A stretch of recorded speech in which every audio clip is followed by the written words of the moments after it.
جانا ہی نہیں چاہتا۔ پھر آپ اپنا فرض اس طرح پورا کریں جس طرح میں بتاتا ہوں۔ داؤد بن نصر نے اسے ایسا کہا، اپنے سلطان کو اسی رستے سے لائیں اور آپ ہمارے پاس آ جائیں۔ آپ ہماری فوج کے سالار ہوں گے اور آپ کو عیش و عشرت ملے گی جو آپ کو مل رہی ہے۔ اگر آپ سلطان محمود کو کامیابی سے ہمارے پھندے میں لے آئیں تو میں وعدہ کرتا ہوں کہ آپ کو اپنی ریاست کا کچھ علاقہ دلا کر خود مختار حاکم بنا دوں گا۔ اتنی جنگیں لڑ کر آپ کا حق ہے کہ آپ اس دنیا کو اپنے لیے جنت نذیر فرمائیں۔ داؤد بن نصر نے وہی باتیں شروع کر دی جو ایک سفید درویش بزرگ اس کے دل میں اتار چکا تھا۔ داؤد نے یہ بھی کہا کہ ہندوؤں سے بڑھ کر کوئی اچھا دوست آپ کو نہیں ملے گا۔ ان کے ساتھ رہ کر دیکھو، اپنے سلطان کی خواہشات اور اس کے عزائم پر اپنی جانیں قربان نہ کرو۔ کل صبح روانہ ہو جاؤ اور سلطان سے کہو کہ داؤد بن نصر آپ کی راہ دیکھ رہا ہے۔ اسی شام کا ذکر ہے کہ عاصم عمر اپنے کمرے میں تھا۔ اس نے اپنے چاروں محافظوں کو بلا رکھا تھا۔ وہ ان سے کہہ رہا تھا کہ کل صبح واپسی ہوگی۔ انہیں روانگی کے احکام دے کر اس نے محافظوں کو فارغ کر دیا۔ چاروں محل کی ایک غلام گردش سے گزر رہے تھے کہ انہیں اپنے پیچھے کسی کے قدموں کی آہٹ سنائی دی۔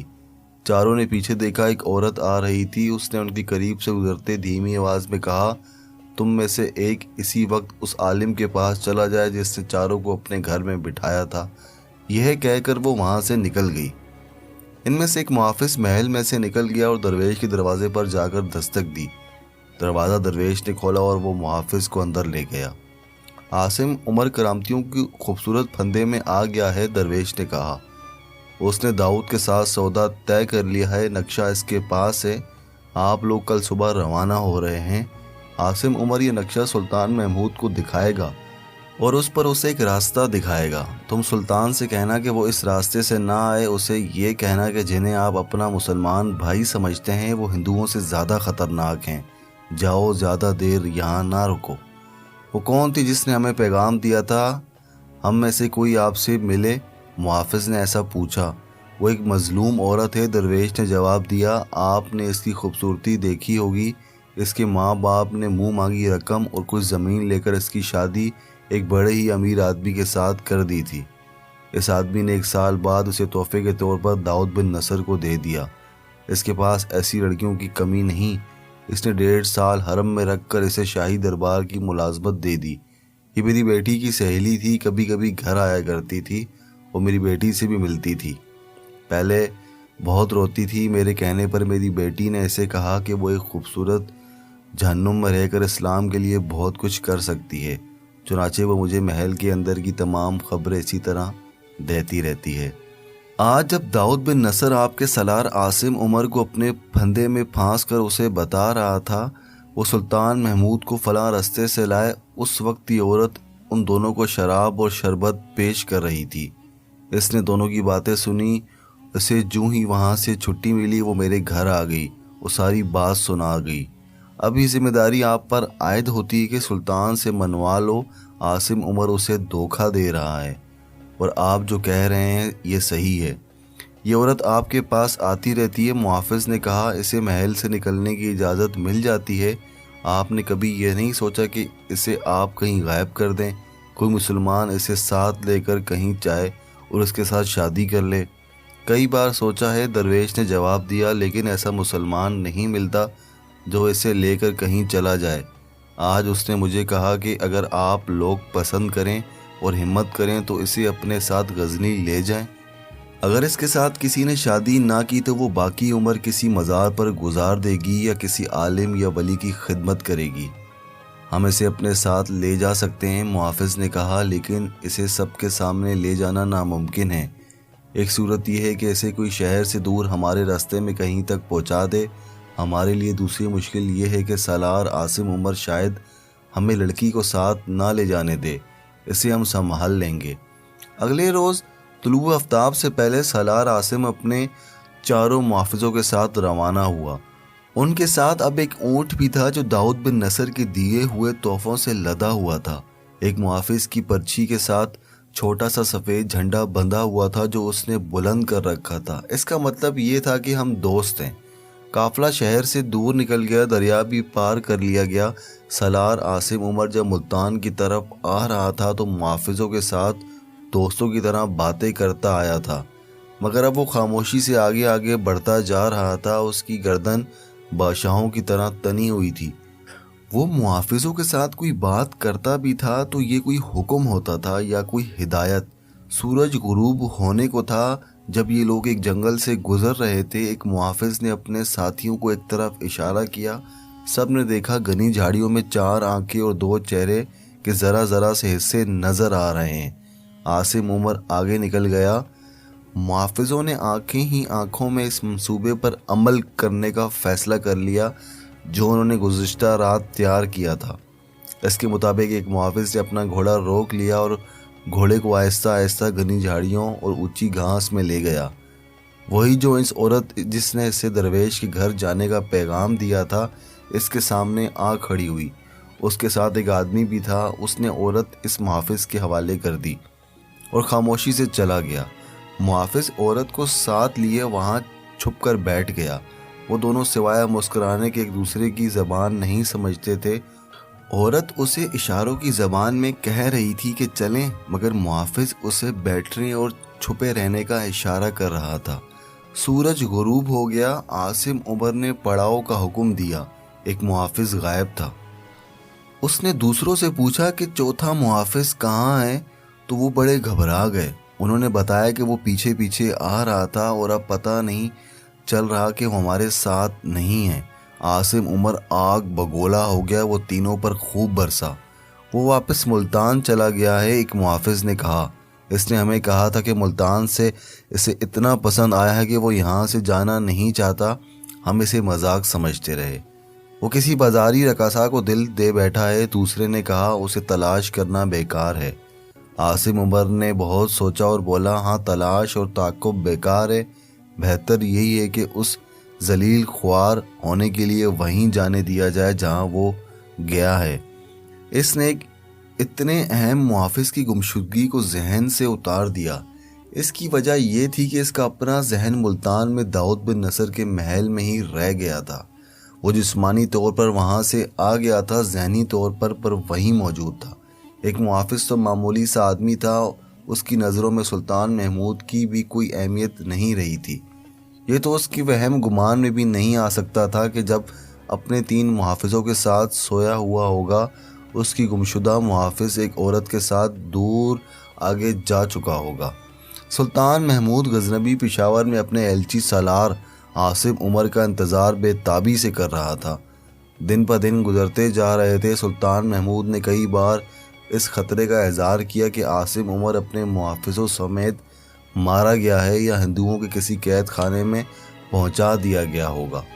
اس نے اپنے سالاروں سے کہہ دیا تھا کہ عاصم عمر اس کے محافظوں کو ہندوؤں نے قید میں ڈالا تو وہ ان کی ریاستوں کی اینٹ سے اینٹ بجا دے گا اور وہاں اسی ہندو کو زندہ رہنے کا حق دے گا جو اسلام قبول کرے گا۔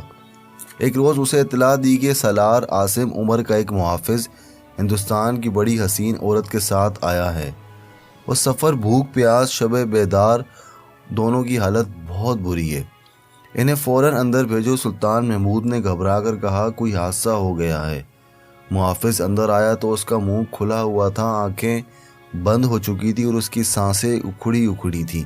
عورت کی بھی یہی حالت تھی۔ سلطان محمود کے حکم پر دونوں کو پانی پلایا گیا۔ سلطان عالی مقام محافظ نے کہا، ہم راستے میں ذرا سی دیر اس لیے رکے تھے کہ گھوڑا آرام کر لے، ہمیں آپ کے حضور سالار عاصم عمر سے پہلے پہنچنا تھا۔ وہ شاید ابھی نہیں پہنچا، وہ آپ کے پیغام کا جواب لا رہا ہے جو سراسر فریب ہے۔ ملتان کا حکمران داؤد بن نصر ہندوؤں سے بڑھ کر آپ کا دشمن ہے۔ بھجی رائے اور اننت پال نے اسے اپنا اتحادی بنا رکھا ہے۔ انہوں نے آپ کو مروانے اور ہماری فوج سے ہتھیار ڈلوانے کا کام داؤد بن نصر کے سپرد کیا ہے۔ اس کرامتی نے عاصم عمر کو ایک نقشہ دیا ہے جس پر وہ رستہ دکھایا گیا ہے جس سے آپ اپنی فوج ملتان لے جائیں گے۔ ہندو مہاراجوں نے آپ کے لیے ایک پھندا تیار کر لیا ہے۔ کیا عاصم عمر کو داؤد بن نصر کی نیت کا پتہ چل گیا ہے؟ سلطان محمود نے ایسا پوچھا۔ عاصم عمر اپنا ایمان فروخت کر کے آ رہا ہے، محافظ نے سلطان محمود کو بتایا۔ عاصم پر کیسے تلسم طاری کیے گئے، اب وہ ہمارا سالار نہیں داؤد بن نصر کا اعلی کار بن گیا ہے۔ اس نے کہا وہ اس فریب میں برابر کا شریک ہے جو آپ کو دیا جائے گا۔ محافظ نے اس عورت کے متعلق سلطان محمود کو بتایا کہ اسے کس طرح محل میں پہنچا دیا گیا تھا اور اس نے اپنی روح کو مطمئن کرنے کا کیا ذریعہ اختیار کر لیا تھا۔ ایک ترجمان کے ذریعے عورت نے سلطان محمود کو تفصیل سے بتایا کہ داؤد بن نصر کے محل میں کیا ہوتا ہے، وہاں کیسا مذہب رائج ہے اور عاصم عمر کو کس طرح جال میں پھنسا لیا گیا ہے۔ اس عورت نے جو محافظ کے ساتھ سلطان محمود کے سامنے کھڑی تھی، اس نے داؤد اور عاصم کی پوری گفتگو سنائی جو اس نے اپنے کانوں سے اس رات سنی تھی۔ اس عورت کو زنانہ یعنی کہ خواتین میں بھیج دیا جائے۔ سلطان محمود نے ایسا حکم دیا اور اس محافظ کو ہمارے مہمان خانے میں رکھا جائے۔ جب عاصم عمر آئے تو اسے پتہ نہ چلنے دیا جائے کہ یہ دونوں اس سے پہلے آ گئے ہیں۔ عاصم عمر 5-6 روز بعد آ گیا اور سیدھا سلطان محمود کے پاس گیا۔ اس نے سلطان کو بتایا کہ داؤد بن نصر نے بیش قیمت طوائف بھیجے اور کہا ہے کہ وہ سلطان کے انتظار میں بےتاب ہو رہا ہے۔ عاصم عمر نے نقشہ سلطان محمود کے آگے رکھ کر بتایا، داؤد بن نصر نے ہماری فوج کے لیے یہ راستہ بتایا ہے، اس کی فوج اسی راستے کے دائیں بائیں کے علاقے میں موجود ہوگی۔ عاصم عمر نے کہا کہ داؤد بن نصر ہمارا مخلص دوست ہے، میں نے اپنی فوج ملتان تک جانے کا راستہ دیکھ لیا ہے۔ سلطان محمود نے کہا، اب مجھے یہ بتاؤ کہ بھجی رائے اور اننت پال کی فوجیں کہاں کہاں ہماری فوج پر شب خون مارے گی اور گھات کہاں کہاں لگائے گی۔ عاصم عمر نے حیرت سے سلطان کی طرف دیکھا۔ سلطان محمد نے حکم دیا، ان دونوں کو لے آؤ۔ ذرا سی دیر میں عاصم عمر کا چوتھا محافظ ایک عورت کے ساتھ اس کے سامنے کھڑا تھا۔ اس عورت کو پہچانو، سلطان محمود نے عاصم عمر سے کہا، اور یاد کرو کہ جب تم داؤد کے ساتھ اپنے ایمان کا اور میری جان کا سودا طے کر رہے تھے، یہ عورت تم دونوں کو شراب پلا رہی تھی۔